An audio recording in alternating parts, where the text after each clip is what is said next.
মন্দির পাহারা দেওয়ার সবক দেন। এ মিয়া, ইমান আনছি কি মন্দির পাহারা দেওয়ার জন্য নাকি? এটা কি এতটুকু গায়রত নাই আমাদের?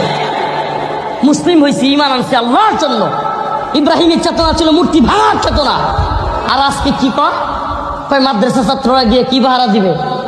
আমাদের মসজিদ পাহারা দেওয়ার ডিলারি নেন, মন্দির পাহারা দেওয়ার না। আপনাকে দায়িত্ব দেওয়া হয়েছে, উপদেষ্টা বানানো হয়েছে। আজকে বাইতুল মুকাররমের নিরাপত্তা নাই, আজকে বাইতুল মুকাররমের নিরাপত্তা দিতে পারতেছেন না। মন্দিরের নিরাপত্তা নিয়ে আপনাদের এত মাথা ব্যথা, যেখানে হিন্দু যুবকরা পর্যন্ত বলতেছে আমাদের মন্দির পাহারা দিয়া পূজা করা হইলে এই পূজা আমাদের দরকার নাই। হিন্দু যুবক বলতেছে আমাদের মন্দির পাহারা দিতে হবে কেন মুসলিমদের?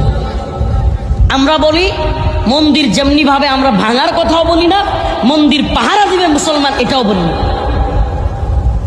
যাদের মন্দির তারা পাহারা দিবে। আমরা মসজিদ কি তারা পাহারা দেয়? কথা কন না। আমাদের মসজিদ কি হিন্দুরা পাহারা দেয়?